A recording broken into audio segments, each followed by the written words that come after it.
Hi friends, welcome back. We're on chapter 3.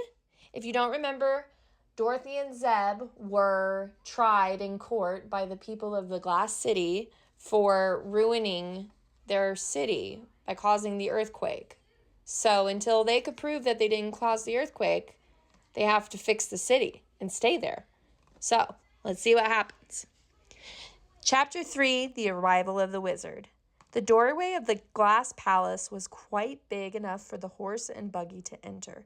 So Zeb drove straight through it, and the children found themselves in a lofty hall that was very beautiful. The people at once followed and formed a circle around the sides of this spacious room, leaving the horse and buggy and the man with the star to occupy the center of the hall. "Come to us, O Gwig," called the man in a loud voice. Instantly, a cloud of smoke appeared and rolled over the floor. Then it slowly spread and ascended into the dome, disclosing a strange personage seated upon a glass throne just before Jim's nose. He was formed just as were the other inhabitants of this land, and his clothing only differed from theirs in being bright yellow. But he had no hair at all, and all over his bald head and face and upon the backs of his hands grew sharp thorns, found on the branches of rose bushes. There was even a thorn upon the tip of his nose, and he looked so funny that Dorothy laughed when she saw him. The sorcerer, hearing the laugh, looked towards the little girl with cold, cruel eyes, and his glance made her grow sober in an instant. "Why have you dared to intrude your unwelcome persons into the secluded land of Mangaboos?" he asked sternly. "'Cause we couldn't help it," said Dorothy. "Why did you wickedly and viciously send the rain of stones to crack and break our houses?" he continued. "We didn't," declared the girl. "Prove it," cried the sorcerer. "We don't have to prove it," answered Dorothy indignantly. "If you had any sense at all, you'd better known that it was an earthquake. We only know that yesterday came a rain of stones upon us, which did much damage and injured some of our people. Today came another rain of stones, and soon after it you appeared among us." "By the way," said the man with the star, looking steadily at the sorcerer, "you told us yesterday that there would not be a second rain of stones. Yet one has just occurred that was even worse than the first.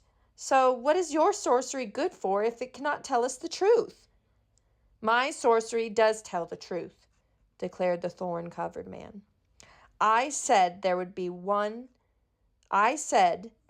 but one rain of stones. This second one was a rain of people and horse and buggy, and some stones came with them." "Will there be any more rains?" asked the man with the star. "No, my prince, neither stones nor people." "No, my prince. Are you sure?" "Quite sure, my prince. My sorcery tells me so." Just then a man came running into the hall and addressed the prince after making a low bow. "More wonders in the air, my lord," he said. Immediately the prince and all his people flocked out of the hall into the street, that they might see what was about to happen. Dorothy and Zeb jumped out of the buggy and ran after them, but the sorcerer remained calmly in his throne. Far up in the air was an object that looked like a balloon.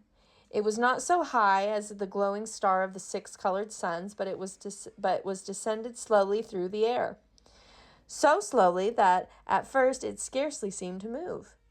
The throng stood still and waited.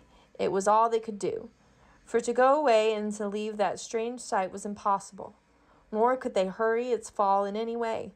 The earth children were not noticed, being so near the average size of Mangaboos, and the horse had remained in the house of the sorcerer. But Eureka curled up asleep on the seat of the buggy. Gradually the balloon grew bigger. which was proof that it was settling down upon the land of the Mangaboos. Dorothy was surprised to find how patient the people were, for her own little heart was beating rapidly with excitement. A balloon meant to her some other arrival from the surface of the earth. She hoped it would be someone able to assist her and Zeb out of their difficulties. In an hour, the balloon had come near enough for her to see the basket suspended below it.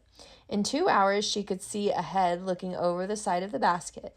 In 3 hours, the big balloon settled slowly into the great square in which they stood and came to rest on the glass pavement. Then a little man jumped out of the basket, took off his tall hat, and bowed very gracefully to the crowd of Mangaboos around him. He was quite an old little man, and his head was long and entirely bald.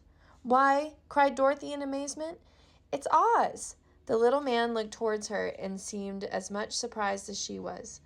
But he smiled and bowed as he answered, "Yes, my dear, I am Oz, the great and terrible. Huh? And you are little Dorothy from Kansas. I remember you very well." Who did you say it was?" whispered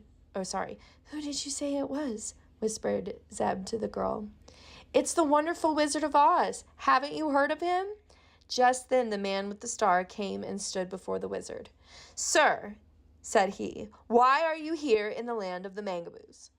Didn't know what land it was, my son," returned the other with a pleasant smile. "And to be honest, I didn't mean to visit you when I started out.